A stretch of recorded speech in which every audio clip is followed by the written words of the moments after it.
상계 최단 소기 전남라 장주 반동단이 계속지 나게 진서기 베서는 돌아 변지라 상계 두보로쇼 상계 최단 소기 전남라 장주 반동단이 계속 나게 진서기 베서는 기 돌아 변지라 상계 두보로쇼 상계 최단 소기 전남 장주 반동단이 계속지 나게 진서기 베서는 기 Kulabhidri Sangetu Parasho Samjan Tamjan Devadan Devi Gidan Dembarai Kuruji Dunganda Dungangi Gidan Tawarai Kuruji Dungana Nebin Devadan Nitawarai Kuruji Nyadin Shadan Dan Davya Tanyam Lanya Boy Kuruji Abadan Zavya Lamarin Bojo Dagi Jura Bimedi Jura Kadin Chumbe Gunin Jasan Kusando Gingado Zando Zora Zaji Buji Jushin Meta Darira Rishin Degambo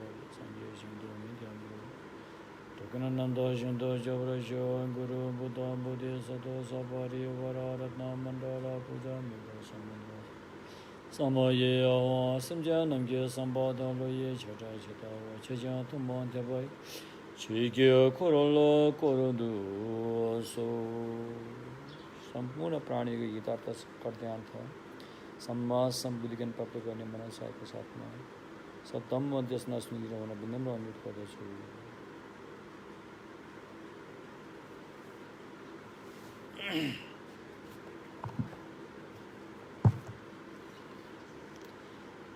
मायन सूत्र अलङ्कारको धम्म देशनालाई फेरि हामी अगाडि बढाउँदैछौँ गत 3 दिन परम पावन दलाई लामाको प्रवचनमा जानु परेकोले यो प्रवचन छुट्यो आजबाट हामी फेरि यसलाई अगाडि बढाउनेछौँ र मायन सूत्र अलङ्कारले धम्म साधना कसरी गरिन्छ त भन्दाखेरि 2 किसिमले गरिन्छ एउटा समाधि ध्यानमा रहेर गरिन्छ र अर्को साधना ध्यानबाट जागृत भएर गरिन्छ ध्यानमा गरिने साधनालाई भोट पासमा न्यामशाक भनिन्छ न्यामशाक ध्यानमा रहेर गरिने साधना जुन साधना अन्तर्गत समथा विपස්සना ध्यानका कुराहरू आउने गर्दछन् ध्यानबाट जागृत भएर गर्ने साधनालाई विशेष गरेर दान शील सहनशीलता हैन त्यसै गरेर अनि धम्म देशना लगायत अन्य साधनाहरू पर्दछन् र अहिले हामी मायन सूत्र अलङ्कार को बारेमा अध्ययन र अध्यापन गरिरहेका छौँ र यस सूत्रमा सुरुमा नै एउटा महत्त्वपूर्ण विषय उल्लेख गरेको हामीले पाउँदछौँ जान्नुपर्ने कुरा मायन सूत्र अलङ्कारले सारा बोधिसत्व यानमा उल्लेख भएको सूत्रहरू जति पनि छन् सायद मैले यहाँ नाम लिएँ भने त्यो कमी नै होला प्रज्ञापारमिता सूत्र दशभूमि सूत्र श्रीमल्ली सूत्र तथागत गर्भ सूत्र सन्धि निर्मोचन सूत्र अवतंसक सूत्र समाधि राज सूत्र लङ्का महामेघ सूत्र देखि लिएर जति पनि महायानका सूत्रहरू छन् ती सूत्रहरूलाई 2 ढङ्गले बताएको पाइन्छ यो भाषामा यी सूत्रहरूलाई न्यायार्थ अनि नेतार्थ रे हैन ढाङदुन न्यदुन रे न्यायार्थको शैलीबाट बताएका सूत्र पनि प्रशस्तै छन् यस्तै नेतार्थ शैलीबाट बताएका सूत्रहरू पनि प्रशस्तै छन्। ร न्यायार्थ र नितार्थ सूत्रका पहिचानहरू के कसरी गरिन्छ त रे? आचार्य चन्द्रकृतिले भनेअनुसार जति पनि पारमार्थिक सत्यलाई मूल विषय बनाएर जोड दिएको हुन्छ ती सूत्रहरूलाई चाहिँ नितार्थ सूत्र भनिन्छ। भने जति पनि व्यावहारिक सत्यलाई मूल विषय बनाएर जोड दिएर बताएको हुन्छ भने ती सूत्रहरूलाई चाहिँ न्यायार्थ भनिन्छ। त्यसको भेद यही नै हो। अहिले यति बुझ्यो हुन्छ नितार्थ न्यायार्थ। यसलाई हामीले प्रज्ञा पारमिता सूत्र लिन सकिन्छ। यो नितार्थ सूत्र हो किनकि अहिले हामीसँग भएको 16 ठेली मूल प्रज्ञा पारमिताको ग्रन्थहरू छन् र अन्य वज्रछेदिका प्रज्ञा पारमिता हृदय सूत्र सञ्चय गाथा सूत्रदेखि लिएर अन्य प्रज्ञा पारमिताका सूत्रहरू पनि छन्। यिनीहरूलाई चाहिँ लघु प्रज्ञा पारमिता सूत्र भनिन्छ। त्यस्तै तथागत गर्भ सूत्र,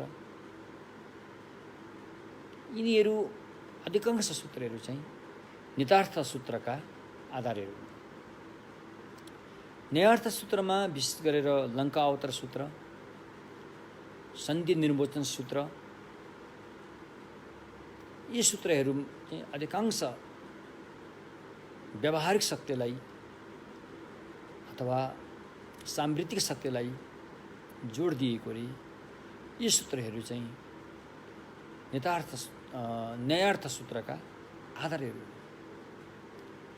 र यी न्यायार्थ र नितार्थ दुवै सूत्रहरूको व्याख्यानको रूपमा अनि मैत्रीय बुद्धिस्टले यसैले यो महायान सूत्र अलङ्कार ग्रन्थको चाहिँ रचना गर्नुभएको हो।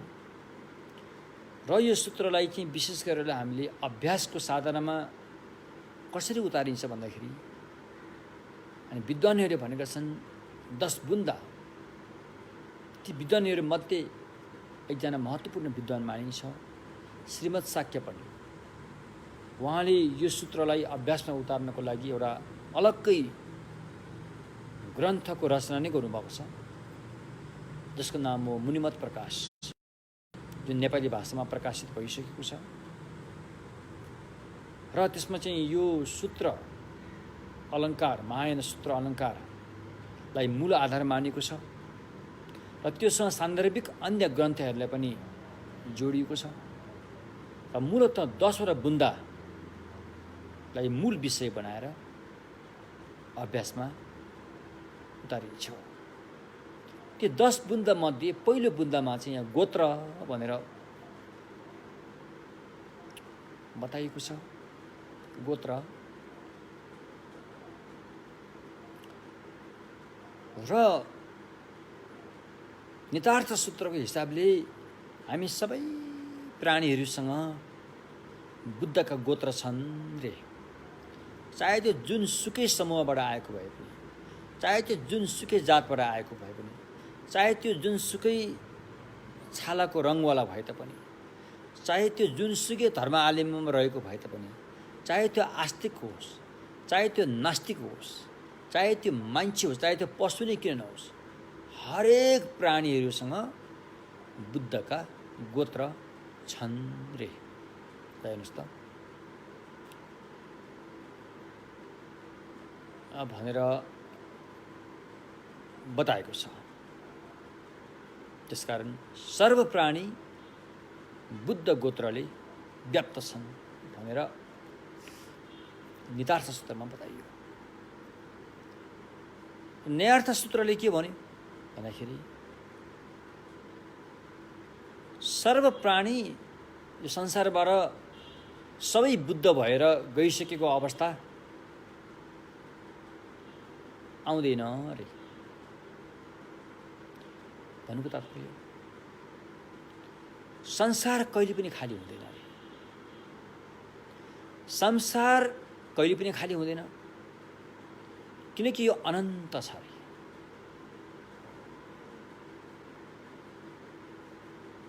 खाली त्यो हुन्छ, त्यो हुनेछ जसको अन्त हुन्छ। तर समग्र हिसाबले भन्दाखेरि संसारको अन्त नहुने भएकोले अनि कहिले पनि बुद्ध नहुने, बन्नै नसक्ने प्राणीहरू पनि छन् रे। र त्यस्ता प्राणीहरूसँग चाहिँ बुद्धको गोत्र नभएको भन्ने हो कि भन्ने किसिमले त्यो ढाँचाले बताएको छ, होइन? तर बुझ्नुपर्ने कुरा के त भन्दाखेरि भलै यो भोलि गएर बुद्ध होस् या वा नहोस्, यदि उसले चाहेमा ऊ बुद्ध हुनसक्छ। यदि उसले चाहेमा, उसले मेहनत खर्चेमा, सही बाटो पहिलाएमा, सही कल्याण मित्रको मद्दत पाएमा ऊ बुद्ध हुनसक्छ, होइन? बुद्ध भइसक्नु भन्ने कुरो अर्को कुरो हो। तर बुद्ध हुन सक्ने क्षमता सबै प्राणीहरूसँग छ। त्यो क्षमता, त्यो गोत्र चाहिँ हामीले जन्मेदेखि प्राकृतिक रूपमै हामीले प्राप्त गरेका छौँ रे। अब त्यो बुद्धको गोत्र हामीसँग छ भनेर एउटा भनाइमा मात्रै सीमित होइन, यो पुष्टि पनि गरिएको छ। किनकि एउटा मान्छेको चोलामा हेर्ने हो भने वा पशुकै चोलामा पनि हामीले हेर्ने हो भने एउटा प्राणीको एउटा चाहिँ पन भनौँ कि एउटा मान्छेको चोलामा हेर्ने हो भने एउटा चाहिँ मानवताको पन भनौँ कि एउटा भित्रैदेखि उसको चाहिँ एउटा आफ्नै पहिचान चाहिँ के हो त भन्दाखेरि दयामाया हो। दयामाया, मानवताको धर्म चाहिँ दयामाया हो। यो विश्वको साझा धन हो दयामाया। पशु प्राणीले पनि दयामायाबाटै उज्जीवित रहन सकेको हुन्छ। आमाको दयामाया नपाउँदो हो त पशु प्राणीहरू जन्मेपछि जीवित रहन सक्दैनन्। आमाको दयामाया हुन्छ, उनीहरू एउटा ग्रुपमा बस्छन्, त्यो ग्रुपको एउटा चाहिँ सद्भाव त्यहाँ रहेको हुन्छ। त्यसले गर्दाखेरि ती पशु जन्म भले उसको औषधि उपचार केही नभए तापनि ऊ आमाको मायाबाट ऊ जीवित रहन सक्नु हुन्छ। त्यस्तै मान्छेमा पनि यो कुरा लागु हुन्छ। हामी अहिले जुन अवस्थामा अहिले यहाँ छौँ त्यो आमाको दयामाया होला। कोही मान्छे जन्मनसाथ आमा बितेको हुन्छ, तर पनि अर्को व्यक्तिले त्यो आमाको दयामाया त्यहाँ पस्केर त्यो व्यक्ति जीवित रहेको हुन्छ। मानवको मानवता भनेको चाहिँ दयामाया हो। मानवताको पहिचान भनेको चाहिँ दयामाया हो। यो सादा धर्म हो।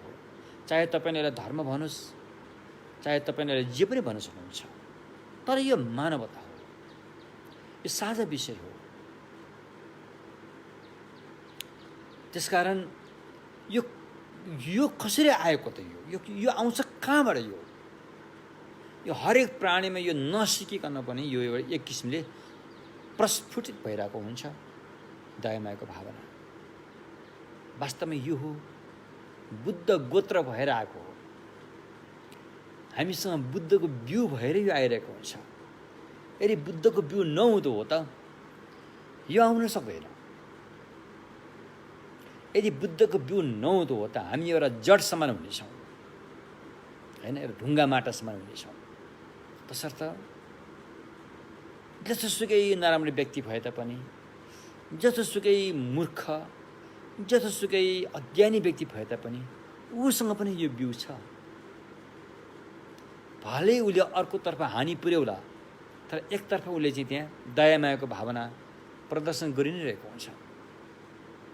एउटा चोर डाकाले अरूलाई हानि पुर्याउला, तर उसले आफ्नो जमातलाई केही न केही सहयोग दिइरहेको हुन्छ। त्यो दयामायाको भावनाको प्रदर्शन गर्ने। त्यसकारण यसलाई भनिन्छ बुद्ध गोत्र।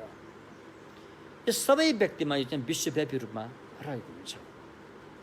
हो त्यो गोत्र चाहिँ हामीसँग छ अरे, हो त्यही गोत्र जो छ यसलाई चाहिँ अब सङ्कुचित घेरामा नराखेर, एउटा घेराबन्दीमा बन्धक नबनाएर यसलाई फैलिन दिनुपर्छ, यसलाई खुल्ला रूपमा स्वतन्त्र रूपमा बढ्न दिनुपर्छ। यो बढ्दै गएपछि यो त फेरि अनन्त छ, फेरि यो यसरी बढ्छ कि यसरी फैलिन्छ कि यो अनन्त रूपमा फैलिन्छ। यो भौतिक चिज जस्तो होइन। भौतिक कुरोको चाहिँ कुनै सीमा हुन्छ, त्यो सीमाबाट उसको फैलावट नाग्न सक्दैन, उसको फैलिने सीमा त्यहाँसम्म मात्रै हुन्छ। तर हाम्रो मन भनौँ कि जुन अहिले भर्खर जुन एउटा चाहिँ बुद्ध गोत्र कुराहरू आयो, यो जब फैलिन्छ यो त निरन्तर रूपमा फैलिन्छ, यो त अनन्त रूपमा फैलिँदै जान्छ। त्यसैले यो महायान सूत्र अलङ्कारले के बताउँछ हामीले भन्दाखेरि त्यो गोत्र तिमीसँग छ, त्यसलाई एउटा चाहिँ सीमित घेरामा बन्धक नबनाऊ र सङ्कुचित भावनामा चाहिँ खुम्च्याएर नराख, यसलाई खुल्ला रूपमा बढ्न दिऊ। र सामान्य अर्थ तपाईँले आफ्नो बालबच्चाको माया गर्नुहुन्छ, यदि तपाईँको जन्मेका छन् भने तपाईँले कति माया गर्नुहुन्छ, तर त्यही माया हो, त्यो मायालाई तपाईँको बालबच्चामै खुम्च्याएर नराख्नु, यसलाई घेराबन्दी नबनाऊ, यसलाई बाहिर बढ्न दिऊ। त्यही माया अरूमा पनि पुर्याऊ, अरूमा पनि पुर्याऊ, सारामा पुर्याऊ, त्यसलाई जान देऊ रे। र मन्त्र छ सूत्रमा, गते गते पारा साम गते बोधिय स्वभाव भनेको छ। हो त्यो तपाईँसँग भएको जुन मायाको बिउ जो छ, जुन माया छ, त्यसलाई चाहिँ जान देऊ, राम्ररी जान देऊ, पुरै जान देऊ, सम्यक रूपमा फैलिन देऊ। अनि एउटा बिन्दुमा पुग्छौ, त्यो बिन्दु हो सम्यकसम्म बुद्धत्व। त्यहाँ भनिन्छ बुद्धत्व, बुद्ध भूमि भनिन्छ होइन। त्यहाँ पुगेपछि त्यो माया पक्का रूपमा फैलिएको मानिन्छ। जबसम्म त्यो बिन्दुमा पुग्दैन तबसम्म तपाईँको माया अपुरो नै हुनेछ, खुम्चिएको नै हुनेछ। तसर्थ यसलाई बन्धक नबनाएर हामीले यसलाई चाहिँ स्वतन्त्र रूपमा छोडिदिनुपर्छ र फैलिन दिनुपर्छ। जब यो फैलिन थाल्छ त्यहाँ अर्को गोत्र प्राप्त हुन्छ, अर्को सद्गुण प्राप्त हुन्छ। त्यसलाई भनिन्छ परिपुष्ट गोत्र, गेपेरिक होइन, परिपुष्ट गोत्र हो। यिनै कुराहरूलाई चाहिँ यो हामीसँग भएको जुन बुद्ध गोत्र छ, एउटा चाहिँ हामीसँग भएको सद्गुणहरू जुन जन्मजातबाट हामीसँग आइरहेको हुन्छ, त्यसलाई कसरी बढाउने र कसरी यसलाई खुम्चिएर नदिने भन्ने कुरा नै यो महायान सूत्र अलङ्कारले बताउन खोजिरहेको छ। यो काम गर्न कुनै जातिवादी कुरा रहेन, कुनै आस्तिक नास्तिकको कुरा रहेन, कुनै धर्मी अधर्मीको कुरा रहेन। यो त सबैको साझा विषय हो। चाहे तपाईँ धर्म मान्नुहोस्, चाहे तपाईँ धर्म नमान्नुहोस्, त्यसले केही पनि फरक पार्दैन। वास्तवमा मानवसँग भएको गुण त सबैले मन पराउँछ, यो त सबैलाई आवश्यक छ होइन। डाक्टरको हात सबै रोगीको लागि आवश्यक छ, उसँग भएको ओखती सबै रोगको लागि आवश्यक छ। तसर्थ यो यस्तो एउटा ओखती हो यो कि मानवमा भित्रदेखि लुकेर बसेको रोग, सङ्कुचित भावना, एउटा घेराबन्दीको चाहिँ बन्धक भएको यस्तो एउटा चाहिँ नकारात्मक कुराहरूलाई, यी रोगलाई निकालेर फ्याँक्ने ओखती हो यो महायान सूत्र अलङ्कार। जुन ओखतीको बारेमा चाहिँ कसले आविष्कार गरे भनेदेखि डाक्टर बुद्धले आविष्कार गरे। बुद्ध चाहिँ डाक्टर हो, उनले नै यो रोगलाई कसरी निको हुन्छ भन्ने उपाय चाहिँ आविष्कार गरेको हो। तसर्थ यो महायान सूत्र अलङ्कारले अनि हामीसँग भएको बुद्ध गोत्रलाई जुन फैलाउने एउटा चाहिँ तौर तरिका छ, त्यसैलाई पछि गएर त्यसैलाई एक किसिमले होइन विभिन्न नाम दियो। भूमि, मार्ग, बोधिचित्त, दयामाया करुणादेखि लिएर होइन, अब त्यसपछि गएर अब चाहिँ अनि अनि अनि अनि अनि विभिन्न अब 37 किसिमका बोधिपाक्षिक धर्महरू, 4 आर्य सत्य भन्ने कुराहरू, यी सारा कुराहरू चाहिँ वास्तवमा कुरो के रहेछ भन्दाखेरि हामीसँग भएको बुद्ध गोत्रलाई घेरामा बन्द बनाएर, बन्धक नबनाएर यसलाई फैलिन दिने, यसलाई निरन्तर फैलिन दिने, यसलाई पूर्ण रूपमा फैलिन दिने, यसलाई यस्तो बिन्दुसम्म पुर्याउने कि जहाँ पुगेपछि बोधि स्वभाव बोधि प्राप्त हुन्छ। तसर्थ ती कुराहरूलाई लिएर अनि आज हामी उपदेश साधना गर्दाखेरि साधक साधिकालाई उपदेशको जरुरी पर्छ र यी उपदेशहरू कसरी अपनाइन्छ भन्ने बारेमा हामी अहिले आएका छौँ यहाँ। त्यसकारण अब धम्म साधना गर्दाखेरि एउटा चोला त चाहिन्छ नि। कुन चोलाको आधारमा हामीले यो काम गर्न सकिन्छ त? हामीसँग भएको गोत्र, बुद्ध गोत्र, भावी बुद्ध भन्ने जुन सद्गुण जुन अहिले हामीसँगै छ, यसलाई विकास गर्नको लागि एउटा चोला त चाहियो। त्यसमध्ये सर्वश्रेष्ठ चोला भनेको चाहिँ मानव चोला हो अरे। अरू चोलाहरूमा यति सजिलो छैन अरे। त्यसकारण सर्वश्रेष्ठ चोला भनेको मानव चोला हो। र यो मानव चोला यति महत्त्वपूर्ण अमूल्य चोला हो भनेर भगवानले घोषणा गर्नुभएको छ। यो हिसाबले भन्दाखेरि देवताको चोला पनि केही पनि होइन, देवताहरू त केही पनि होइन। मानवको अगाडि मानवसँग के छ? विवेक, विचार, जाँच गर्ने क्षमता, विकास गर्ने क्षमता सबै हाम्रो यही दिमागमा छ, यही मनमा छ। आज जति पनि विकास, भौतिक विकास भएका छन् हैन, अन्त भौतिक विकासले सुख सुविधा धेरै प्राप्त गरेको छ मानवले। यो कसले बनाएको भने यही दिमागले बनाएको, यही मानवको दिमागले बनाएको। अब त्यो भौतिक विकासको संरचना जो छ, यसलाई फेरि हामीले गलत ढङ्गले प्रयोग गर्यौँ भने त्यसले ध्वस्त पार्छ। त्यो पनि यही मानवको दिमागले बनाउने हो। त्यसो भएकोले ध्वस्त पार्नु र विकास गर्नु यो दुईटा यही मानवको दिमागले गरिरहेको छ। ध्वस्त पार्नेतर्फ त्यो आफूले मात्र नभएर सबैलाई असुविधा दिन्छ।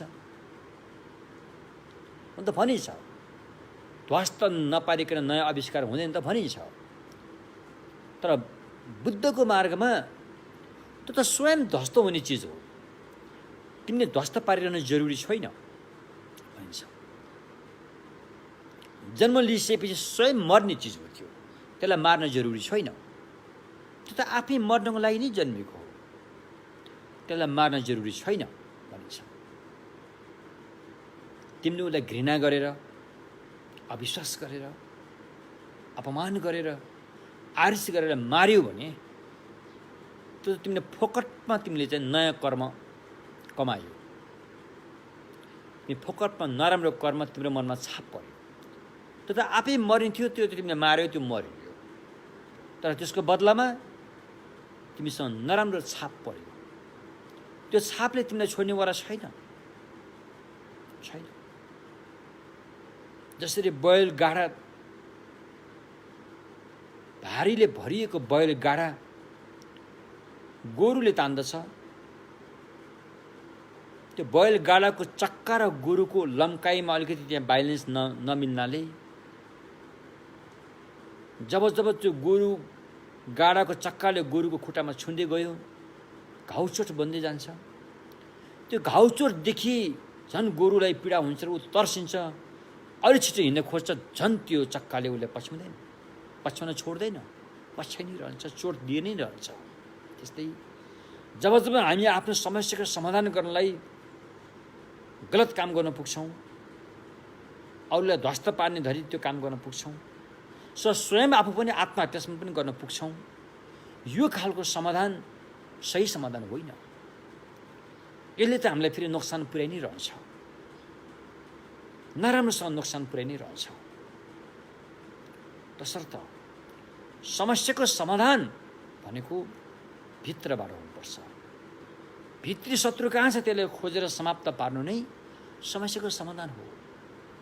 बाहिरी शत्रु खोजेर ध्वस्त पार्दै हिँड्यो भने त्यो समाधान कहिले पनि हुँदैन।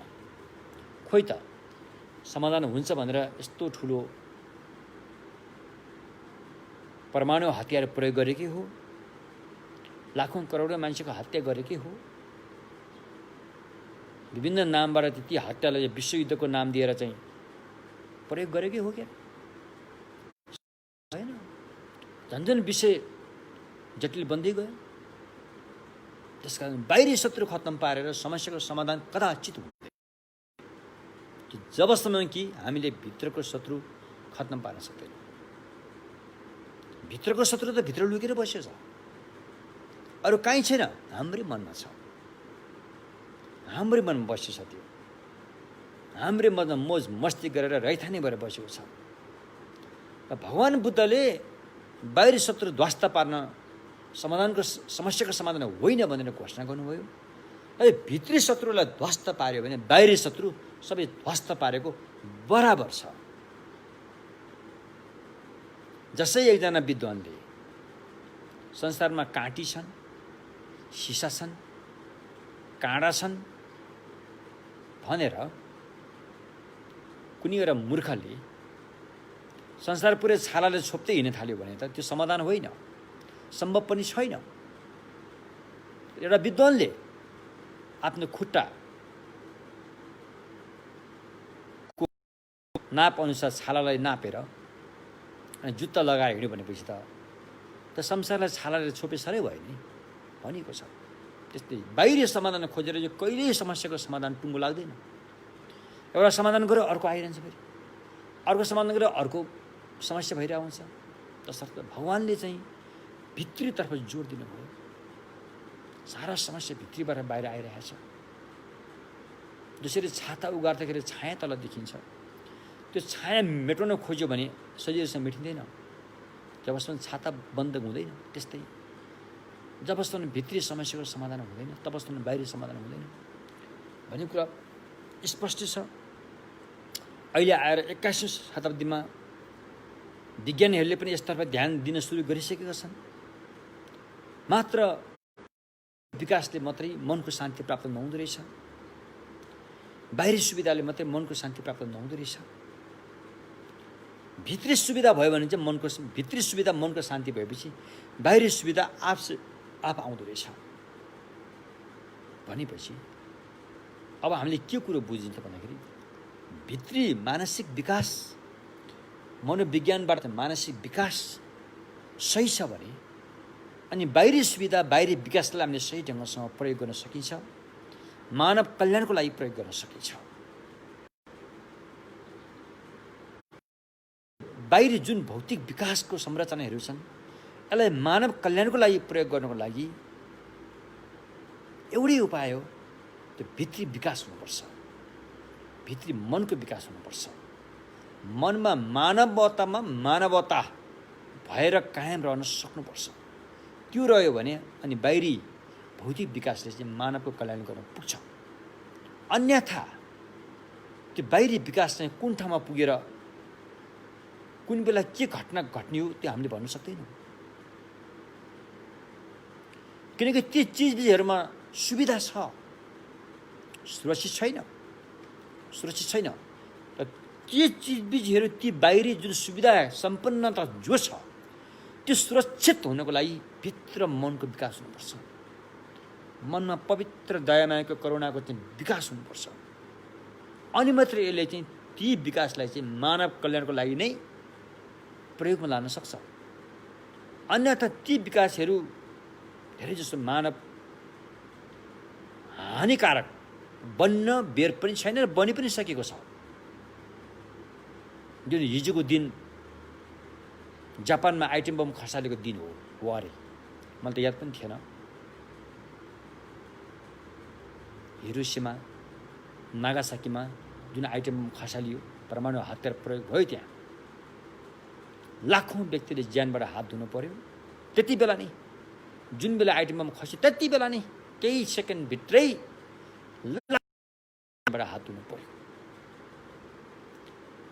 मानवताको लागि पाए के त अब? त्यो आइटम बमको छर्रा लागेर अहिलेसम्म पनि व्यक्तिहरूले त्यो घाउको खत जीवितै छ।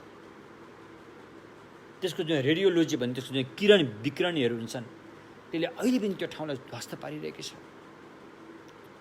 मानवको स्वास्थ्य, मानव मात्रै होइन विश्व वातावरणलाई पनि त्यो ध्वस्त पारिरहेको छ। यस्ता हतियार त अहिले पनि थुप्रै देशमा छ।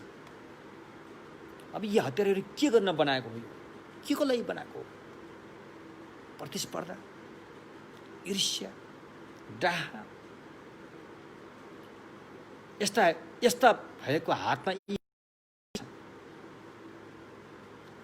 अब यो हतियारलाई समापन गरेन भने यो कुनै पनि बेला पड्किन सक्छ, पड्काउन सक्छ। आखिरमा के को लागि? मानवता ध्वस्त पार्नको लागि। विश्व पृथ्वीको जुन एउटा चाहिँ अहिले छ नि एउटा के भनिन्छ ग्लोबल वार्मिङ, पृथ्वीलाई झन्झन तातो पार्नको लागि हो। समस्याको समाधान त्यो होइन भन्ने कुरा स्पष्ट छ।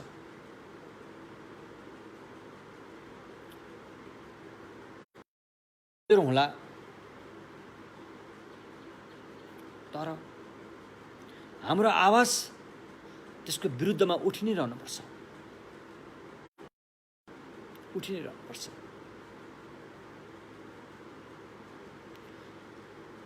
एउटा घरमा आगो लाग्यो, त्यो घरमा मान्छे मात्रै छैनन्, त्यहाँ भङ्गेराहरू पनि त्यहाँ बस्दा थिए। मान्छेहरूले त्यो घरको माल सामानहरू बचाउनको लागि सख्त मेहनत गरेर पानी ल्याएर आगो निमुनेतर्फ लाग्छन्। त्यो भित्र भङ्गेराको बच्चाहरू पनि छ। भङ्गेरी जो छ, जो बच्चाको आमा छ, ऊ बाहिर छन्, ऊ चिचाइरहेकी छन्, कराइरहेकी छन्, आगो निभो, आगो निभो। हुन त त्यो भङ्गेरीको चिचाहटबाट केही हुनुवाला त छैन, उनको चिचाहटमा कसैले चासो दिनेवाला पनि छैनन्। तर उनी पनि पानी लिनतर्फ कुदिन्। चोचमा अब पानी कति पो अट्छ र? एक थोपा पानी अट्ला कि? त्यो लिएर आइन्। उनी पनि त्यो पानी छ्याप्दै थिइन्। त्यो पानीले खासै के महत्त्व राख्दैन, तर उनको साहस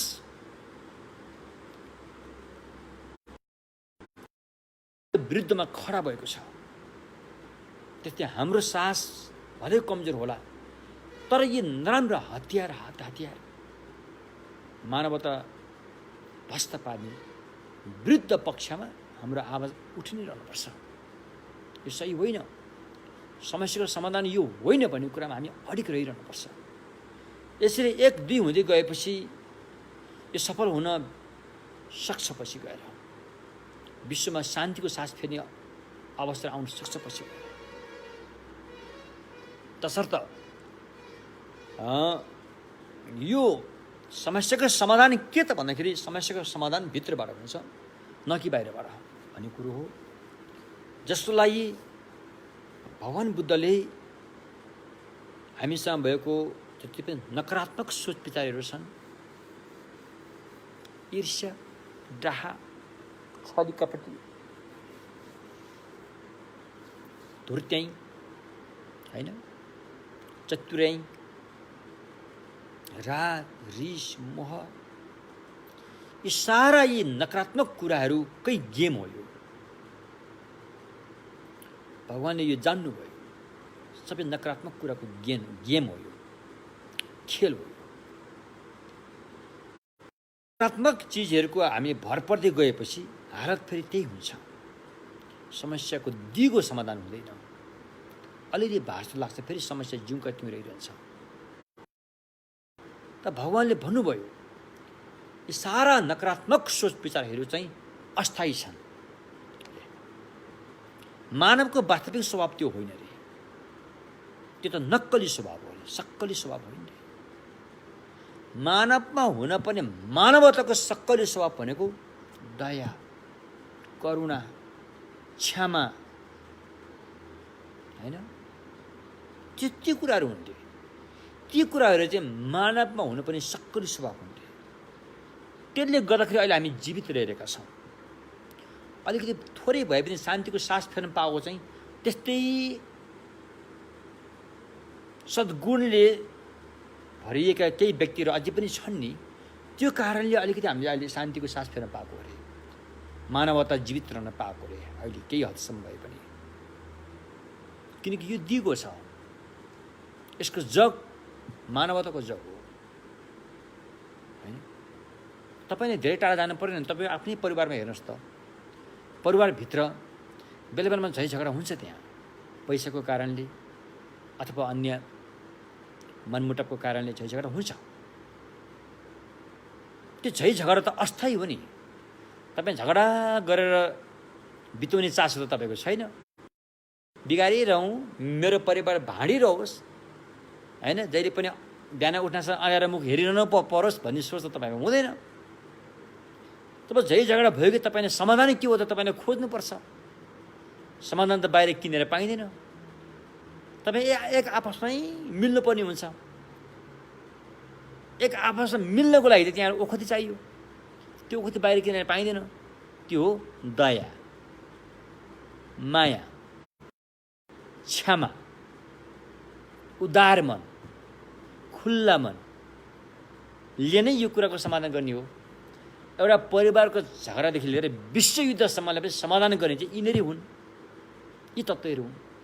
यसलाई चाहिँ पोजिटिभ भनिन्छ अथवा यसलाई चाहिँ सकारात्मक सोच भनिन्छ होइन। जब यो सकारात्मक सोच खुम्चिँदै जान्छ, घेराबन्दीमा बन्धक भएर जान्छ, तब अनि यो नकारात्मक सोच हेभी भएर जान्छ। अनि यसले चाहिँ वितण्ड मचाउँछ। त्यो वितण्ड एउटा परिवारमा मात्रै नभएर अनि आगोको झिल्का मचे जस्तो विश्वयुद्धसम्म जान्छ। हामीले बुझ्नुपर्ने कुरा, हाम्रो अधिकांश हाम्रो मान्छेको समस्या चाहिँ होला केही कुराहरू प्रकृतिले पनि हामीलाई समस्या पार्छ। बर्खा मासमा बाढी, पहिरो हैन, सुनामी, भूकम्प जस्ता केही समस्याहरू प्रकृतिबाट पनि छ। त्यसलाई चाहिँ भगवानले कुनै बेला हामीले केही गलत कर्म गरेकै फलको रूपमा स्वीकारेको छ। तर अधिकांश हाम्रो समस्या त मान्छेले बनाएको हो। यो मान्छेले भोग्ने समस्या मान्छेले बनाएको हो हैन। 90% समस्या चाहिँ मान्छेले नै बनाएको हो। यो मान्छेले नै बनाएको समस्या भएकोले यसको समाधान पनि मान्छेले नै चाहेमा गर्न सक्छ। चाहनु पर्यो, आफू ठिक ठाउँमा हुनु पर्यो,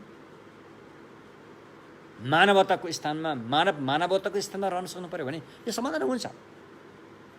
यसरी यी सारा नकारात्मक सोच विचारहरू चाहिँ अस्थायी हुन् रे। अस्थायी भनेको अर्थ के हो? अस्थायी भनेको अर्थ हटाएमा हट्न सक्ने खालको हुन् रे। यसलाई पन्छाएमा पन्छिन सक्ने तत्त्वहरू हुन् रे यिनीहरू। हामी त अल्छी आलस्य भएर पो यसलाई नपन्छाएको हो त। तर थोरै मात्रै मेहनत खर्च्यो भने यो पन्छिन सक्छ। हाम्रो मनबाट सदाको लागि यी नकारात्मक विचारहरू हट्न सक्छन्। त्यो चाहिँ मान्छेको चोलाबाट सम्भव छ। यो मान्छेको चोला चाहिँ देवताको भन्दा पनि श्रेष्ठ छ अरे हैन। अहिले भोट भाषामा भनेको छ लावे लाक्पे लुइकिने, लावे लाक्पा, देवताको भन्दा पनि श्रेष्ठ चोला चाहिँ मान्छेको चोला हो अरे। हुन त हामी देवताहरूलाई पूजापाठहरू गर्छौँ, अहिले के गर्छौँ नि, यस्तो गरिने चलन छ हाम्रो देशतिर छ। तर साँच्चै अब भन्न त अलि सरी, अब अलिकति देवताहरूलाई खुब मान्नेहरू पनि हुनुहुन्छ, उहाँको अगाडि मेरो वचन अलिक खरो हुन जान्छ। साँच्चै के भन्यो भने देवता भन्दा पनि मान्छेको चला चाहिँ श्रेष्ठ छ अरे। तपाईँले आफ्नो पूजा आफैले गर्नुपर्छ। त्यो हो, तपाईँले राम्रो कर्म गर्नु नै तपाईँको लागि महत्त्वपूर्ण पूजा हो। तपाईँले राम्रो कर्म गर्नुभयो भने देवताहरू पनि खुसी हुन्छन्। देवतालाई छुट्टै पूजा गर्न जरुरी छैन। तपाईँको कर्म सुध्रियो, तपाईँको सोच विचार सुध्रियो भने ती देवताहरूले तपाईँको पूजा गर्न आउँछन् यहाँ हैन।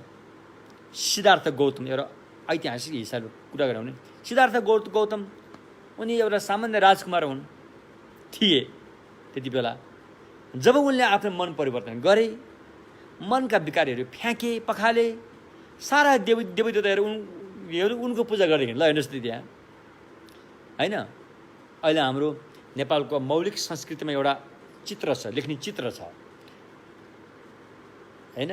त्यो चित्रमा के लेखिएका छन् भन्दाखेरि जब बुद्धको सवारी हुन्थ्यो अनि हामीले मान्ने देवी देवताहरू, अब शिव भगवान स्वयं डमरू बजाउँदै बुद्धको पूजा गर्दै हिँड्थे। विष्णु भगवान जो हामीले मान्थ्यौँ उनले फेरि शङ्ख फुक्दै बुद्धको पूजा गर्दै हिँडेको त्यहाँ देखिन्छ। इन्द्र देवता जब हामीले पानीको लागि उनलाई चाहिँ पुकार गर्छौँ, उनले चाहिँ फेरि बुद्धलाई चाहिँ छाता उडाउँदै पूजा गर्दै हिँडेछन्। वरुण देवता उनी पानीका देवता हुन्, उनी फेरि बुद्धको पूजा गरेर जलधारा वर्षाउँदै हिँडेछन् हैन। यमराजले फेरि तर त्यो मृत्युको देवता भन्ने गरेका छन्, उनी फेरि बुद्धको चाहिँ अगाडि दुष्टहरूलाई हटाउँदै दण्ड उठाउँदै हिँडेछन्। सरस्वती जुन हामीले विद्याकी देवी भनेर हामीले पूजा गर्छौँ, उनी फेरि बुद्ध आएपछि अनि कपडा बिछ्याउँदै बुद्धको बाटोमा हिँडेछन्। ब्रह्मदेवता सृष्टिकर्ता भनेर हामीले मान्ने गरेका थियौँ, ती ब्रह्मदेवता बुद्ध आउँदाखेरि उनी चाहिँ कुचलाउँदै हिँडेछन् भन्ने एउटा चित्र लेख्ने हाम्रो नेपालको एउटा पुरानो संस्कृति छ यो। त्यस्तो चाहिँ चित्रमा कोरिएको देखिन्छ। यसको मतलब अरू देवी देवता तल बुद्धमाथि त्यो कुरो गर्न खोजेको होइन। यहाँ भन्न खोजेको के भन्दाखेरि बुद्धले देवता भन्दा पनि मान्छे श्रेष्ठ छ यदि वो मानवतामा रह्यो भने,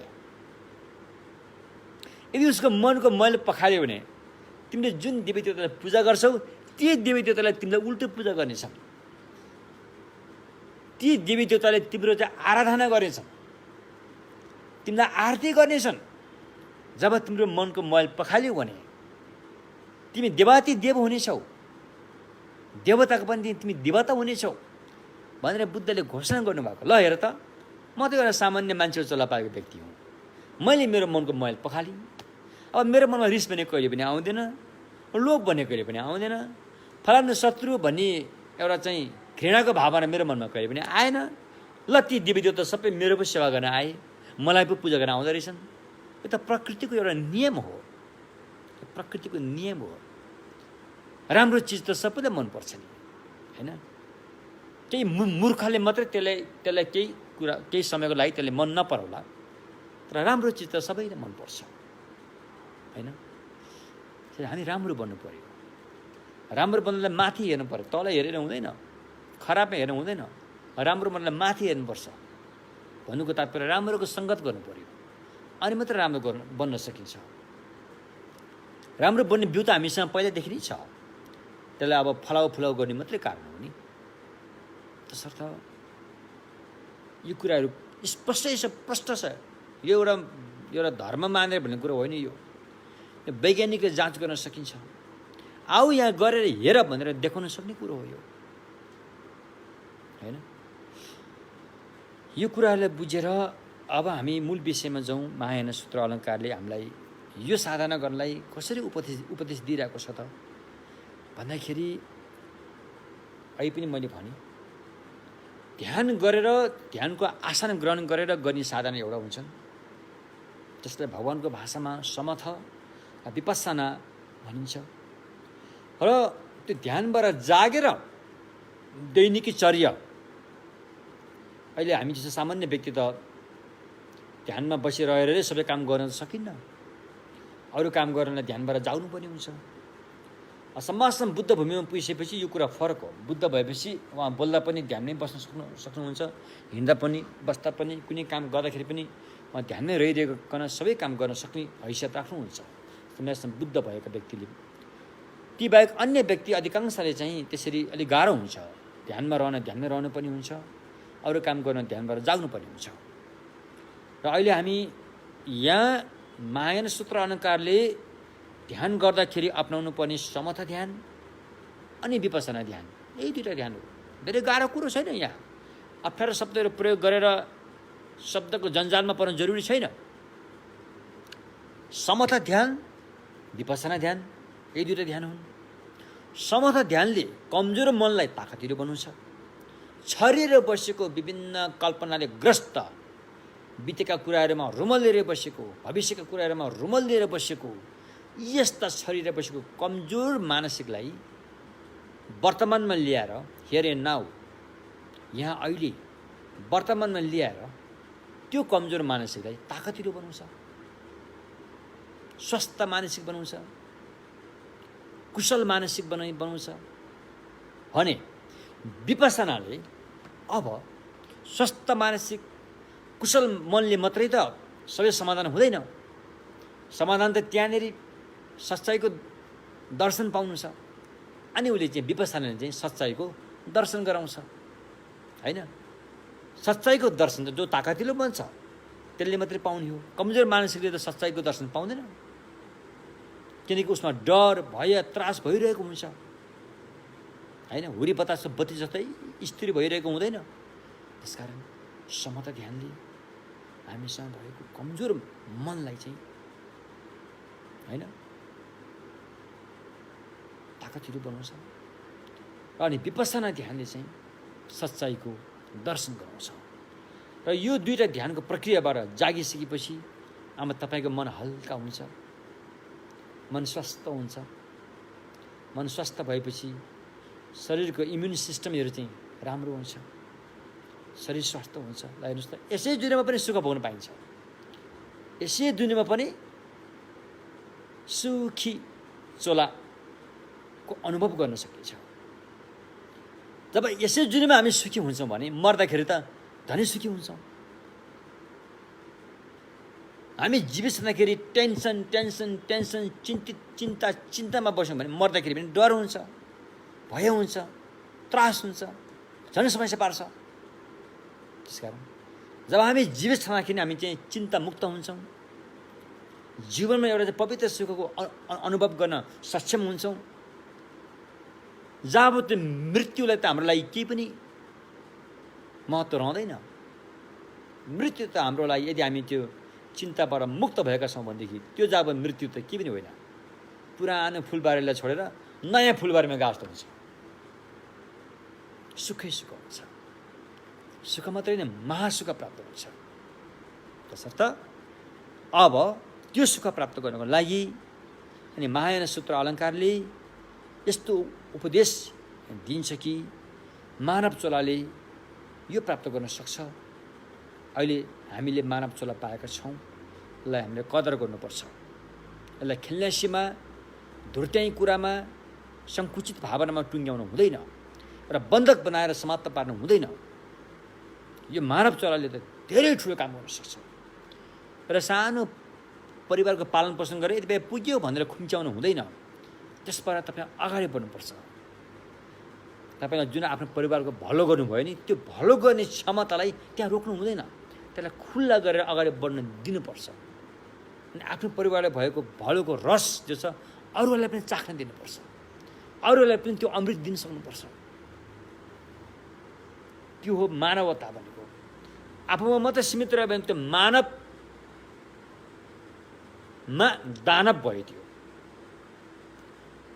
अझ अरूलाई हानि पुर्याउनु गयो भने त्यो महादानव भयो। त्यो होइन, मानव र दानव हामीसँग दुवै छ। त्यसकारण यो तपाईँको परिवारको सुख खुसियालीको केही अंश हामीले अरूले पनि त्यो चाख्न दियो भनेदेखि त्यो मानवता भयो। अलिक धेरैले चाख्न दियो भनेदेखि त्यो महामानव भयो। त्यो महामानवको मानवता भयो, होइन? त्यसकारण यिनै कुरालाई लिएर हामीले पाएको मानव चोला चाहिँ धेरै महत्त्व रहेछ भनेर बुझ्नु पर्यो। अति यसको बारेमा ध्यान गर्दाखेरि त हामीले 18वटा लक्षणले युक्त भएको मानव चोला भनिन्छ। भगवान् बुद्ध स्वयंले पनि यसबारेमा उल्लेख गर्नुभएको छ।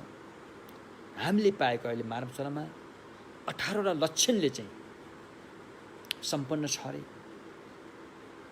यो अद्वितीय छ। यो चिन्तामणि भन्दा पनि महाचिन्तामणि हो रे। यस्तो मानव चोला हामीले अहिले पाएका छौँ। यो कसरी पायो हामीलाई थाहा छैन। अहिले हाम्रो बानी व्यवहार हेरेर त हामीलाई थाहा छैन। हाम्रो बानी व्यवहार त खराब छ के अरे। हामीले अधिकांश समय नराम्रो काम, नराम्रो सोच विचारमा हाम्रो जीवन खर्चिरहेका हुन्छौँ। यस्तो हिसाबले त मानव चोला पाउँदैन। यो अवश्य पनि कुनै बेला राम्रो काम गरेर पाएको हो भन्ने कुरा चाहिँ भगवान्ले उल्लेख गरिसक्नु भएको छ। तर त्यो राम्रो काम हामीले कहिले गर्यो हामीलाई थाहा छैन। यो हामीले बिर्सिसक्यौँ। त्यो राम्रो काम कुनै बेला गरेका थियौँ होला। सत्सङ्गत, सत् विचार, सादा जीवन, होइन, त्यस्तो हामीले कुनै एउटा सदाचारको पालना गरेका थियौँ होला र पो अहिले हामीले यो मानव चोला पायौँ होइन। मानव चोला त कर्मले पायो, तर ती हामीलाई जन्म दिने आमा बुवाको माया नपाएको भए यो मानव चोला जीवित हुन्थ्यो होला त? यो कदाचित जीवित हुन्थेन। ती आमा बुवाको ठुलो हात छ जुन अवस्थामा अहिले हामी यहाँ छौँ होइन। तसर्थ हाम्रो मनमा चाहिँ माया दयाको भावना आउनुपर्छ। यो माया दया चाहिँ खुल्ला र विश्वव्यापी माया दयामा रूपान्तरित हुनुपर्छ र सङ्कुचित माया दयामा सङ्कुचित भएर रह्यो भनेदेखि त्यहाँ पीडा हुन्छ, त्यहाँ समस्या हुन्छ। हाम्रो एकजना कल्याण मित्र, यो धेरै वर्ष पहिलाको कुरा हो, मलाई जहाँसम्म लाग्छ यो 14औं शताब्दी 13औं 14औं शताब्दीको कुरा हुनुपर्छ। ठुलो चौरमा उहाँको शिष्यहरू त्यहाँ हजारौँ थिए। ठुलो विशाल चौरमा धम्म देशना गरेर बस्नु भएको रहेछ त्यो कल्याण मित्र गुरु। उहाँ बोधिसत्व हुनुहुन्थ्यो। उहाँको नाम रोङतोन भनिन्थ्यो। रोङतोन उहाँको चर्चित नाम हो। यो वास्तविक नाम चाहिँ सेजा कुन्द्रिक भनिन्छ। विशाल समूहलाई धम्म देशना गरेर बस्दाखेरि उहाँको घरबाट उहाँलाई एउटा दुःखद समाचार आउँछ। तपाईँको आमा सिक्स्दै हुनुहुन्छ, तपाईँ तुरुन्तै घरमा आउनु पर्यो भनेर यो समाचार आउँछ। ती कल्याण मित्र गुरुले भन्नुहुन्छ, म थुप्रै आमाको सेवा गरिरहेको छु, एउटा आमाको लागि म सबै आमाको सेवा गर्ने काम छोडेर म जान सक्दिनँ भन्नुहुन्छ उहाँले। हेर्नुहोस् त कति महानता। त्यही मान्छे हो त्यो। हामीसँगै भयो जस्तो मन, उसँग पनि त्यही मन छ, तर उसको मन खुल्ला भयो। उसको माया सबै आमाको लागि भयो, एउटा आमा मात्रै सीमित रहेन। अब उहाँले भन्नुभयो, म यति धेरै आमाको म सेवा गर्दैछु, धेरै आमाहरूको चाहिँ सेवा गर्ने कामलाई छोडेर एउटा आमाको सेवामा म खुम्चेर जान सक्दिनँ भनेर उहाँ चाहिँ आमा सिकिस्ती बिरामी हुँदाखेरि पनि उहाँ त्यहाँ जान सक्नु भएन। यति बृहत काममा उहाँ लाग्नु भएको थियो। उहाँको महानता त्यस्तो थियो। त्यसकारण हामीले एउटा ठाउँमा मात्रै खुम्चिएर बस्यो भने त्यहाँ खुम्ची हुन्छ, अगाडि बढ्न सक्दैनौँ। तसर्थ अनि यो मान्छेको चोला चाहिँ धेरै महत्त्वपूर्ण रहेछ भनेर हामीले बुझ्नु पर्यो है त। यसरी मान्छेको चोला महत्त्वपूर्ण भइसकेपछि यसमा फर्मुला भरिको छ। फेरि सत्य ज्ञान, सच्चा विचारको कुराहरू राख्नुलाई यो भाँडो त फेरि सफा हुनु पऱ्यो नि। भाँडोमा त पुरै खिया लागेको छ के अरे। राग, रिस, मोह, ईर्ष्या, डाहाको खियाले ग्रस्त भएको छ यो भाँडो। सबभन्दा पहिला यो भाँडोलाई सफा गर्नु पऱ्यो। त्यसले मैले एउटा भाषा प्रयोग गरेको छु, अरूलाई उद्धार गर्नुभन्दा पहिला आफू सक्षम हुनु पर्यो। आफू सक्षम भएपछि मात्रै हामीले अरूलाई पूर्ण रूपमा उद्धार गर्न सक्छौँ, मद्दत दिन सक्छौँ। जब हामी आफू स्वयं सक्षम छैनौँ भने अरूलाई उद्धार गर्न खोजे तापनि त्यसले पूर्णता पाउनेवाला छैन। हामी चिप्लिन पुग्छौँ, हामी फेल खान पुग्छौँ। त्यसैले आफू सक्षम हुनलाई भगवान्ले 6वटा कुरा बताउनु भयो। दान पारमिता, शील पारमिता, क्षान्ति पारमिता, वीर्य पारमिता, ध्यान पारमिता र अनि प्रज्ञा पारमिता। अरे यो 6 पारमिताको साधनामा हामी उत्रिन सक्यौँ भनेदेखि हाम्रो मनको मैलको, मनमा लागेको दाग सबै पखालिएर जान्छ। हाम्रो यो मानव चोला सही भाँडो योग्य पात्र बन्दछ, जहाँ अब ज्ञानको अमृत हाल्न सकिन्छ। त्यसैले पहिला आफू सक्षम हुनु पर्यो र आफूले गरेको गल्ती, आफूले गरेको चाहिँ अपराधलाई स्वीकार्नु पर्यो। आफूले गरेको अपराधलाई मैले अपराध गरेँ, मैले गल्ती गरेँ भनेर आत्मग्लानि हुनु पर्यो। यदि यो भएन भने तपाईँको भाँडो सफा हुन्न। फेरि हामी हिमाली भेगका बौद्ध धर्मको साधना गर्ने व्यक्तिहरूले यो मैल पखाल्ने योगहरू थुप्रै प्रयोग गर्ने गरेका छौँ। त्यसमध्ये र ढोक गर्ने, दण्डवत ढोक गर्ने, साष्टाङ्ग प्रणाम गर्ने यो योग महत्त्वपूर्ण योग छ। यसबाट पनि आफ्नो मनको मैल पखाल्ने एउटा उपाय हो यो। र हामी निष्पाप भएका भगवान बुद्ध धर्मसँग त्रिरत्नलाई साक्षी राखेर हरेक बिहान यसरी लम्पसा भएर ढोगेर चाहिँ आफ्नो गल्तीलाई स्वीकार गरेर अब उपरान्त त्यो गल्ती दोहोऱ्याउने छैन भनेर नै प्रण गरेर लाखौँपल्ट होइन, कमसेकम पनि 1,11,111सम्म ढोग्ने योगहरू छ। यसबाट चाहिँ हामीले पाप देशना भनेको चाहिँ पाप पखाल्ने काम भनेको चाहिँ आफूले गरेको गल्तीलाई म दोषी छु भनेर स्वीकार गर्नु हो। स्वीकारेर यसलाई पखाल्न जरुरी छ, निर्दोष हुनको लागि यसलाई पखाल्न जरुरी छ भनेर त्यो गल्तीलाई चाहिँ जुन हामीले अनादिकालदेखि छुपाएर राखेका छौँ, आफ्नो मनमा लुकाएर राखेका छौँ, यसलाई चाहिँ निष्पाप भएका भगवान बुद्धहरूको अगाडि छर्लङ्गी भनिदिने हो। एउटा शब्द छ मिच्छब्बो, मिबेद्दो, लैन्चेके चुचिन, दोम्बर गिलासो, यो तिनवटा शब्दहरू छन् बोट भाषामा।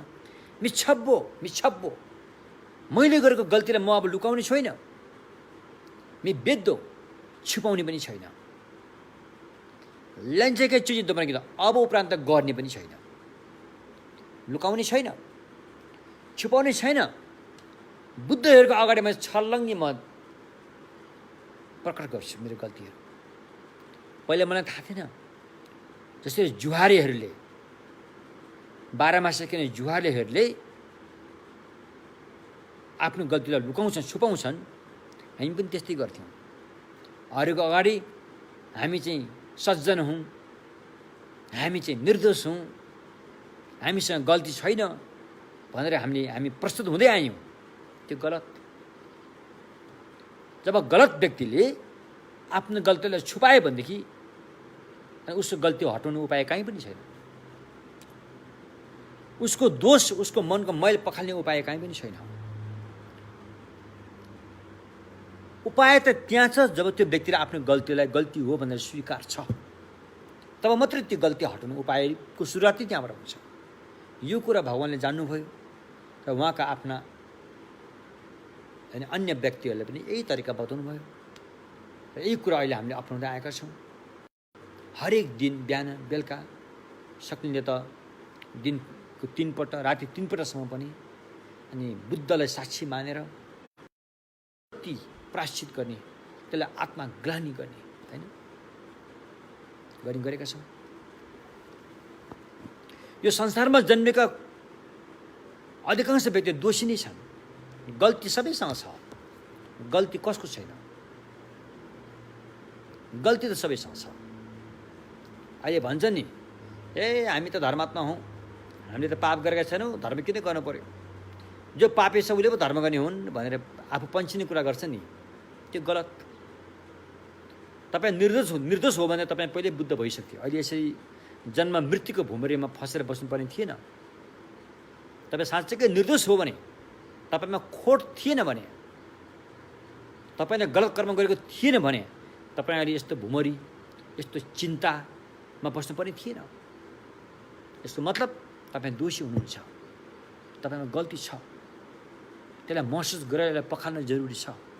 यो पखाल्नु भएन भनेदेखि यसले तपाईँलाई छोड्नेवाला छैन, यसले तपाईँलाई पछ्याउँदै आउँछ। चाहे तपाईँ आकाशमै उडोस्, चाहे तपाईँ पातालभित्रै जाओस्, चाहे तपाईँ जमिनमै हिँडोस्, यसले छोड्नेवाला छैन। जसरी आकाशमा उड्ने चिल दिउँसो आकाशमा उड्दाखेरि उसको छाया जमिनमा देख्न गाह्रो होला, यसको मतलब यो होइन कि छायाले उसलाई छोड्यो, छाया त आइ नै रहन्छ। त्यस्तै यो हामीले गल्ती गरेको जबसम्म हामीले पखाल्दैनौँ, यसलाई धुँदैनौँ, तबसम्म यसले हामीलाई छोड्नेवाला छैन, यसले हामीलाई पीडा दिनै रहन्छ। यो कुरा हामीले जान्दैनौँ।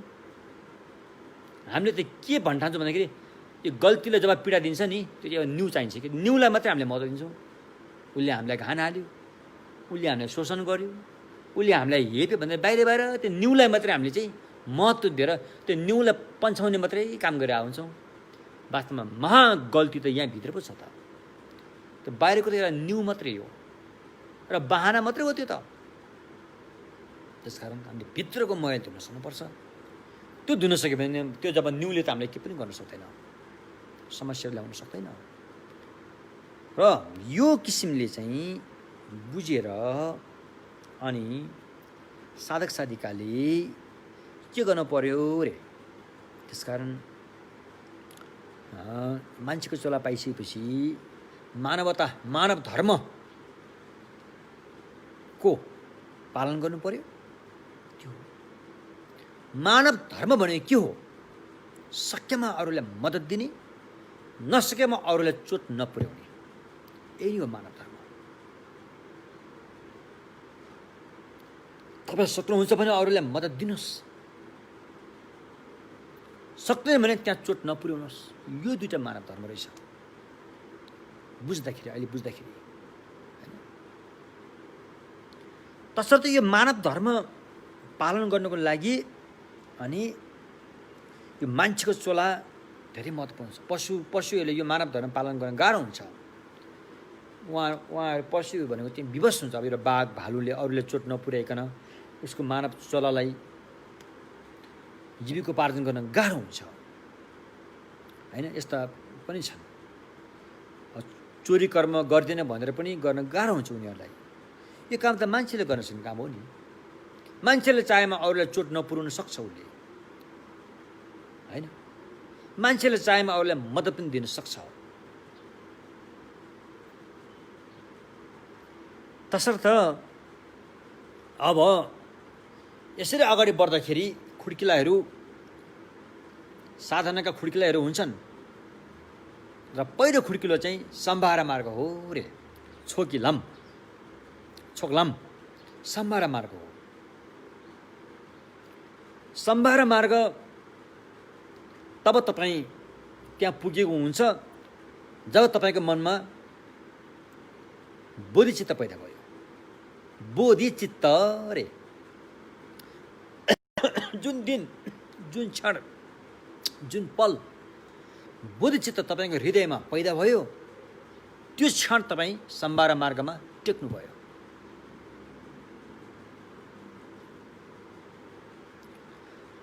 बोधिचित्त पैदा हुन्छ भन्नु नै तपाईँसँग भएकै चिजहरू हो। त्यो तपाईँसँग पहिलेदेखि छ हैन। हामी आफैलाई माया गर्छौँ, आफन्तले पनि हामीले अलिक केही हदसम्म माया गर्छौँ। त्यही कुरो हो। त्यो कुरोलाई घेराबन्दीबाट फुक्का गरेको हो। जुन बन्धक थियो, त्यो राम्रो सद्गुण जुन तपाईँसँग थियो नि, थोरै मात्र भयो तपाईँसँग थियो, जुन त्यो बन्धक रूपमा एउटा सङ्कुचित रूपमा थियो, त्यसलाई खुल्ला गरेको हो। त्यो खुल्ला गर्नु नै बोधिचित्त पैदा गर्नु हो। त्यो पहिलो खुड्किलो हो। अब उपरान्त तपाईँको त्यो जुन सद्गुण छ तपाईँसँग, जुन हामीले बुद्ध भने बिउ भन्यौँ, चाहे तपाईँलाई जे नाम दिनुहोस्, त्यो सद्गुण जुन छ, जुन मानवमा हुने गुण, त्यसलाई चाहिँ फैलिन दिने पहिलो खुड्किलो सम्भारा मार्ग। त्यसलाई भनिन्छ बोधिचित्त। शब्दको हिसाबले त्यसले दुई ठाउँमा हेर्छ, एउटा तल हेर्छ, एउटा माथि हेर्छ। दुई ठाउँमा हेरेर उसले चाहिँ बोधिचित्त पैदा गर्छ। तल हेर्छ, तल भनेको समस्यालाई हेर्छ, सबैको समस्यालाई हेर्छ। उसले आफन्त मात्रै हेर्दैन, आफ्नो मात्रै हेर्दैन, विश्वको समस्यालाई हेर्छ, सबैको समस्यालाई हेर्छ। सबै व्यक्तिहरू समस्याले जकडिरहेको उसले देख्छ र त्यसलाई महसुस पनि गर्छ र उसले समाधानको बाटो खोज्छ। समाधानको बाटो चाहिँ माथि हेर्छ। फेरि समस्या तल उसले देखिसक्यो, थाहा पाइसक्यो, समाधान माथि हेर्छ। माथि कहाँ हो? बुद्ध भूमिमा हेर्छ। बुद्ध भूमिमा समस्याको समाधानको बिन्दु त्यहाँ हो भनेर उसले जान्दछ र त्यहाँ पुग्न सक्यो भने सारा समस्याको समाधान हुन्छ भनेर उसले जान्दछ। यो जानेर यो समस्याको समाधान गर्नको लागि म त्यहाँ पुग्न चाहन्छु। आजदेखि, अहिलेदेखि, यहीँदेखि, यही क्षणबाट भनेर उसले एउटा चाहिँ प्रण गर्छ र प्रतिज्ञा गर्छ उसले र अठोट लिन्छ। उसले जुन दिन त्यो अठोट लिन्छ यो अठोट, यो बाचा उसले लडतरसँग लिँदैन। यो त्यहाँ पुगिसकेको व्यक्तिलाई आधार मानेर त्यसलाई साक्षी राखेर नै उसले बाचा गर्छ। यो त्यहाँ पुगिसकेकोले बुद्ध भन्छन्, उसले साक्षी राखेर, उसले बाचा राखेर म पनि त्यहाँ पुग्न चाहन्छु, म पनि समस्याको समाधान गर्न चाहन्छु भनेर उसले त्यो बाचा गर्छ, जसलाई चाहिँ बुद्धको भाषामा बोधिचित्त भनिन्छ। बोधिचित्त लिएको भनिन्छ यसलाई। त्यो बाचा गरेको चाहिँ बोधिचित्तको सिल लिएको भनिन्छ। यसलाई 3 पटकसम्म दोहोऱ्याएर बाचा गराइन्छ, होइन? यो मानवताको धर्म भनेको। तसर्थ अनि जब उसले चाहिँ यो बाचा सम्पन्न गर्छ तब ऊ चाहिँ सम्भार मार्गमा रहेको हुन्छ। यसैले भनिन्छ सम्भार मार्ग। अरे सम्भार, सम भनेको सनातन, अरे सनातन भनेको के हो त? निरन्तरता, निरन्तर। अरे पहिला पनि त्यही हो मानवता, पहिला पनि त्यसलाई मानवता भनिन्थ्यो, अहिले पनि मानवता यसले भनिन्छ, भविष्यमा पनि मानवता यसले भनिन्छ। यस्तो भने सनातन। अरे त्यो के हो? सकेमा अरूलाई मद्दत दिने, नसकेमा अरूलाई चोट नपुर्याउने। र पशु प्राणी धरीमा पनि सकेमा उसलाई मद्दत दिने, नसकेमा चोट नपुर्याउने, यो सनातन भनेको। यसलाई भनिन्छ सनातन। अरे भगवान् बुद्धकोले भन्न खोजेको सनातन चाहिँ यसलाई भनिन्छ। अब अहिले त के सनातन भन्नु मलाई थाहा छैन। बुद्धले भन्नु खोजेको सनातन यो हो। पहिला पनि यसलाई मानवता भनिन्थ्यो, अहिले पनि यसलाई मानवता भनिन्छ र भविष्यमा पनि यही कुरालाई मानवता भनिन्छ। सकेमा अरूलाई मद्दत दिने, नसकेमा अरूलाई चोट नपुर्याउने, यसलाई भनिन्छ अहिंसा। अर्को भाषामा अहिंसा पनि भनिन्छ यसलाई, अहिंसा। र यो बाचा चाहिँ 3 पल्ट गरिसकेपछि यो बाचा यस्तो हुन्छ कि सकेमा अरूलाई चोट नपुर्याउने मात्रैमा सीमित नरहेर, होइन, सकेमा अरूलाई मद्दत दिने भन्ने कुरोमा मात्रै सीमित नरहेर अरूलाई मद्दत दिएरै छोड्छु भन्ने चाहिँ फेरि अर्को मान्यता आयो। फेरि यहाँ त्यो बुद्ध हुने व्यक्तिको सोच फेरि अरूलाई मद्दत दिएरै छोड्छु, 1 2 3 अरूको समस्याको समाधान गरेरै छोड्छु भन्ने मान्यता आयो त्यहाँ फेरि, होइन? अलि अगाडि बढ्यो नि त। अघि चाहिँ के थियो? सकेमा अरूलाई मद्दत दिउँ, नसकेमा अरूलाई चोट नपुर्याउँ भन्ने खालसम्म त ठिकै थियो। त्योभन्दा माथि उठेर, अझै माथि उठेर जुन मनको क्षमतालाई अझ अगाडि फैलिन दिएर विश्वव्यापी गराएर अरूको मद्दत गरेरै छोड्छु, अरूको समस्याको समाधान गरेरै छोड्छु। त्यो समस्याको समाधानको बिन्दु भनेको बुद्ध भूमि हो। त्यसैले म बुद्ध भएरै छोड्छु भन्यो भने त यो त म बुद्ध भएरै छोड्छु, किनकि समस्याको पूर्ण समाधान त्यहाँ पुगेपछि हुँदो रहेछ भन्ने किसिमले अनि बोधिचित्त पैदा गरिन्छ। त्यसलाई भनिन्छ बोधिमा चित्तलाई नयाँ ढङ्गले रूपान्तरित गरेर उत्पन्न गर्नु रे। झङछुप सेम्के, झङछुप तु सेम्के, होइन? तल हेरे समस्या, माथि बुद्ध भूमिमा छ समाधान। त्यहाँ पुग्नलाई चित्त उत्पादन गर्नु पर्यो, जुन हामीले अहिलेसम्म गरेका थिएनौँ। अनादिकालदेखि हामीले अहिलेसम्म यस्तो खालको सोच विचार, नयाँ ढाँचाको सोच विचार हामीमा आएको थिएन। अब हामीले आउने गर्नु पर्यो। यो सक्छ कसले? मानव चोलाले, मानवले सक्ने कुरो हो यो। अरूले सक्दैन, हतपत मानवले नै सक्ने कुरो हो यो। बिउ तपाईँसँग छ, जुन तपाईँले एउटा सानो परिवार र मेरो भरिमा मात्रै तपाईँले सङ्कुचित भावनामा खुम्च्या राख्नु भएको छ, त्यसलाई ओपन गर्नु पर्यो, खोल्न पर्यो, त्यसलाई फैलिन दिनु पर्यो। त्यही कुरो यो त हामीसँगै भएको कुरा हो नि त। बाहिरबाट किनेर ल्याउने कुरो होइन, किन्नु पनि पर्दैन यो। किन हामीसँग पहिले जन्मदेखि नै यो सद्गुण हामीले पाएका छौँ, जुन जसलाई बुद्ध गोत्र भनियो यहाँ। तसर्थ यस्तो महान तत्त्वलाई अगाडि बढ्नको लागि हाम्रो पहिलो खुर्किलोलाई भने सम्भार मार्ग। सम भनेको सनातन, भा भनेको भाविता। अरे बानी पार्नु रे, बानी पार्नु रे। अहिलेसम्म हाम्रो खराब बानी भयो नि त, मेरो नै ठिक हुनु पर्यो, मै ठिक हुनु पर्यो, अरूलाई गए भाडमा भन्ने बानी थियो हाम्रो। अरू गए भाडमा, शत्रुलाई तँलाई पख, शत्रुले पायो भने दुःख हुच्चिङ, शत्रुले सुख पायो भने डाहा, यस्तो बानी थियो नि त हाम्रो। अब त्यो बानीलाई छोडेर सनातन भाविता, सकेमा अरूलाई मद्दत दिने, नसकेमा अरूलाई चोट नपुर्याउनेलाई चाहिँ निरन्तर भाविता, भावना भन्ने ध्यान भनेको बानी पार्नु, पटक पटक बानी पार्नु।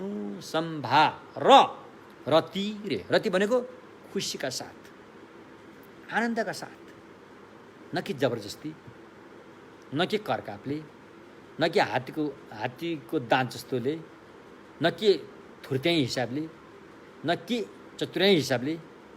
जसो भित्र देखाउँछ त्यही बाहिर, जसो बाहिर उसको भित्र त्यही छ। खुल्लम खुल्ला, ओपन हार्ट चाहिँ होइन, यो अभ्यासमा चाहिँ लाग्नु रे। सम्भार मार्ग भनेको चाहिँ बुद्ध भूमिमा पुर्याउने उपाय, त्यो हो मार्ग। तसर्थ यस्तो किसिमले सम्भार मार्ग अपनाइसकेपछि अब तपाईँले गर्ने काम अरू छैन। तपाईँले गर्ने काम दुईवटा मात्रै हो। एउटा आफू बच्न पर्यो अनि अर्को अरूलाई बचाउनु पर्यो, यही दुईवटा काम हो। आफू बच्नलाई अरूलाई चोट पुर्याउनु भएन, अरूलाई चोट पुग्ने कामबाट तपाईँ आफूलाई बचाउनु पर्यो। तपाईँको शरीर बचाउनु पर्यो, तपाईँको वचन बचाउनु पर्यो, तपाईँको मनलाई बचाउनु पर्यो, अरू धेरै बचाउनु पर्यो। यो तिनवटा कुरा हो, तन मन वचन। तन मन वचन चाहिँ अरूलाई चोट पुग्नेबाट बचाउनु पर्यो। जुन बचाउने एउटा अनुशासन छ, त्यसलाई भनिन्छ भगवानको भाषामा पञ्चशील।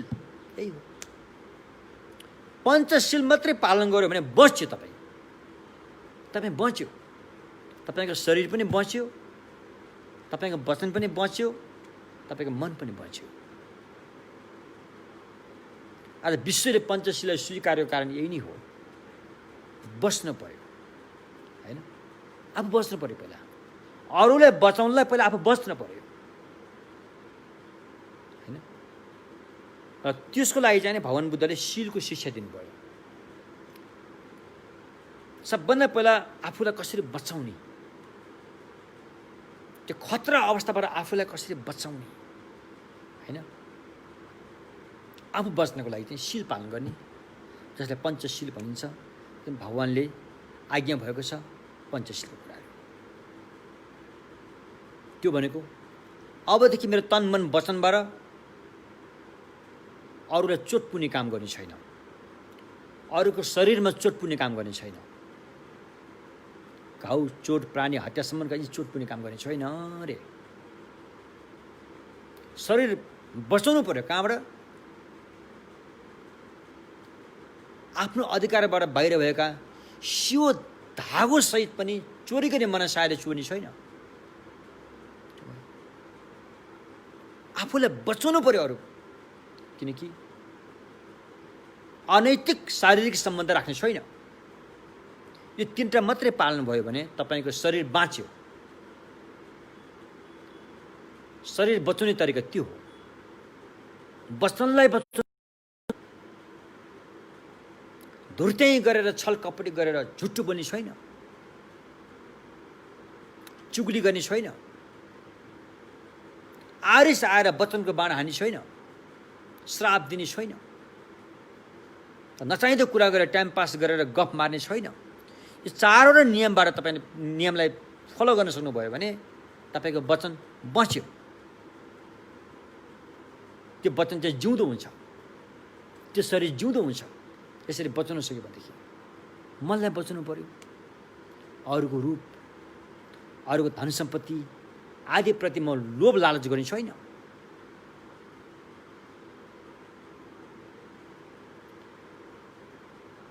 अरूलाई हानि पुर्याउने किसिमको सोच राख्ने छैन।